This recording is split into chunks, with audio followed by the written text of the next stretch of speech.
let's take another look at this Sparkswap. So we've talked about this bridge, the last couple of weeks, and we had somebody comment about buying USDC on Coinbase earlier, sending it via the Arbitrum network over to your wallet, and then going from Sparkswap, the Arbitrum network, over to PulseChain. And I have now done this twice, and I was pleasantly surprised by the experience.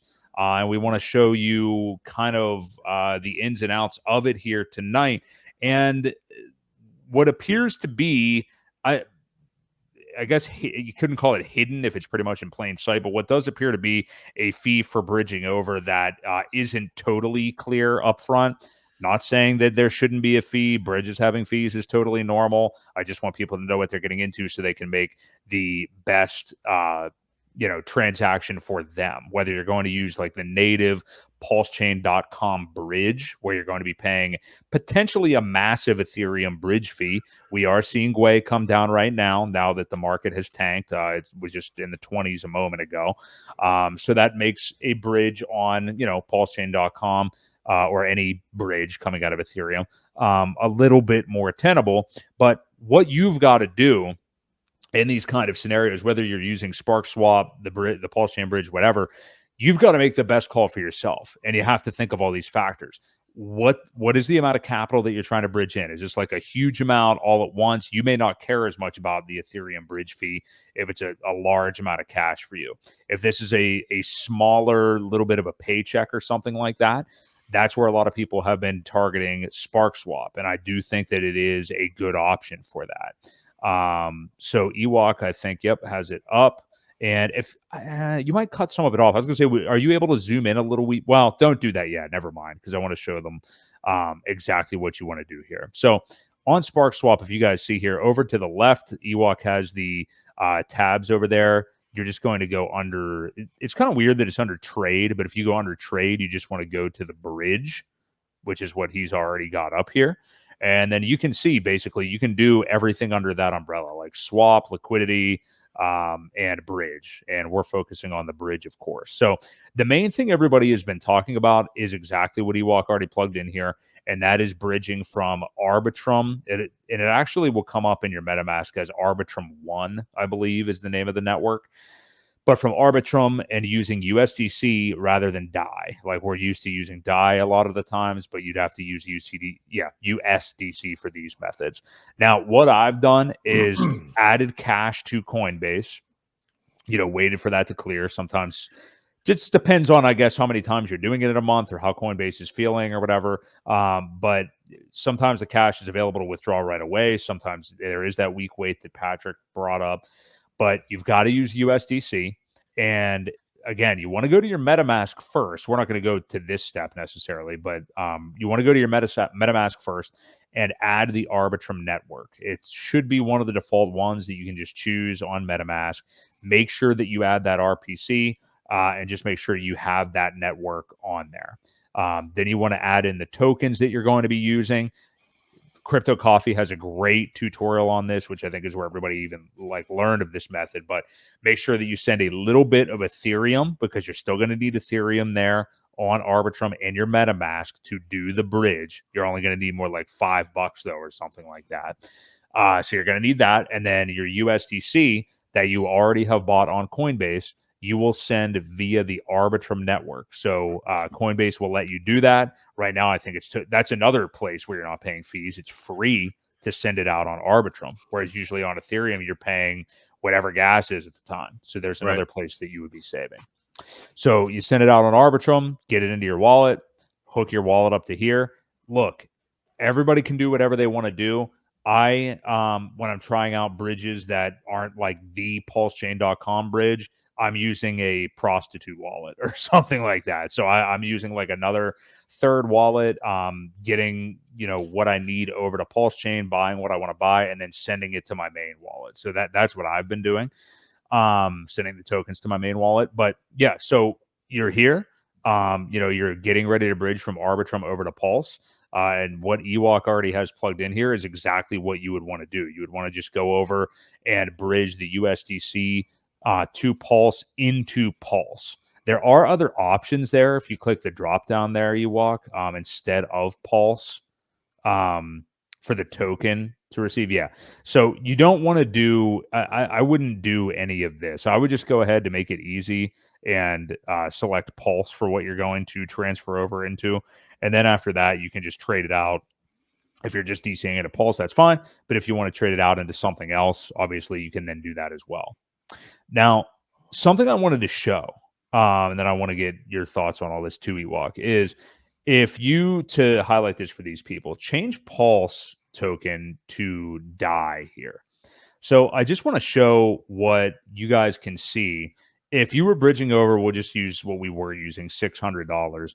You're actually only going to receive $579.18 of DAI when you bridge over. So there is, whatever you want to call it, a fee, something built into this bridge that you should be aware of. So right there, that's a relatively small percentage. That's not an amount that I would be too worried about, but you should know that it is there. So I should be able to do that in my head, but that's a 3.5% fee right there. So that's standard. I mean, that's standard.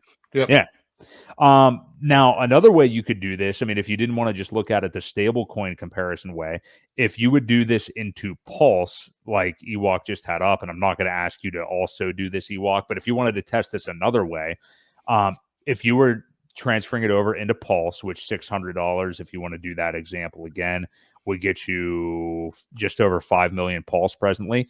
You could also test this up against, like, go to PulseX, go to Piteus, whatever you want to call it, go to your favorite DEX on Pulse, type in 600 USDC, and see how much Pulse that's netting you.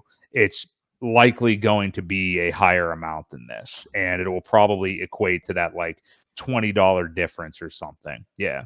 So if we can just check right here. So we'll do DAI into Pulse 600. So Sparkswap was saying just over 5 million. So let's see what we get. 5.2 million. So another 200 some thousand. Yeah. Yep. Yeah. So again, there's a fee. I mean, so it's not free, obviously. Any bridge or any service that you're going to use, they got to make something, which is perfectly fine as far as commerce goes. They can't be in business to break even. It doesn't pay the bills. So I get it, but just know that there is a fee. It's kind of worked into the amount of tokens that you get, though, for the exchange. Right. If you go back to Sparkswap there, the other thing to keep in mind now, to me, when I was kind of doing the math on this, it kind of depends on like what is okay to you in your eyes to pay for an Ethereum bridge fee. You know what I mean? Like, again, Gwei is coming down right now. So these rates, maybe you'll prefer to just go to PulseChain.com and use that bridge because Gwei is a little bit better. When it's exorbitantly high, this option may be a little bit better for you. And you can see too, I mean, if you go up in the dollar amounts here, you're gonna be being charged more and more money. So I mean, if you are bridging in, I was thinking even more than that. Like if you do say like $5,000, do like $5,000 and then just check the DAI instead of Pulse so we can really see like just straight up what's happening here. You have to then type it in again. So so 44.93. I mean, you're looking at $500. That's 10%. Yeah, that's 10%. So I mean, hey, that's what it's displaying. We haven't executed these moves to prove out that that's what you're going to get on the other side. But if that's kind of the rake that you're paying, you need to use PulseChain.com. You know what I mean? Like there's no contest. So this remains a fantastic option, I think, for smaller amounts like that. It's awesome. And the other thing I haven't mentioned yet, the bridging is instantaneous. It's not really a bridge. It's more like a, it's a swap. Welcome mat. Yeah. I mean, well, I just mean like it's, there's not a lot of distance between the two chains. Yeah. You get right over. It's very cool. So I love it. I've used it a couple of times just for smaller amounts. If you want to get in like real quick, I think it's fantastic. But if you have like a gigantic amount, chances are you're also not as worried about fees. And in that case, I think the traditional way of just using the bridge.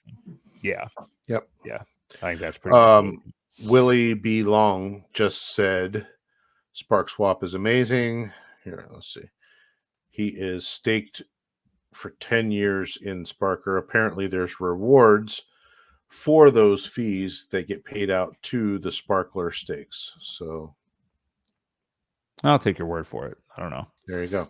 But yeah, cool if so. Maybe you know more on it. But yeah, it is still I'm not throwing shade on it. I mean, it is great for smaller amounts. I think it's great. Just be wary, like anything in crypto, like that, you know, make sure you make the right decision for you based on what you're bridging at the time. That's all. Right. But yeah, another great option. And it is cool just in general that we're having a lot of these really pop up, you know, to be able to bridge over. So it's a good option. And again, you can't really underweight, you know, how important that sending the funds on Arbitrum rather than ETH, because you're cutting down another fee on the front end too. Yep. So. Well, you know, it's the same thing that we were talking about with Coast. You know, there's added layers of you know, backup plans, and not all of them are going to always be working, right? So if you've got something that you need to do, it's good to know other options.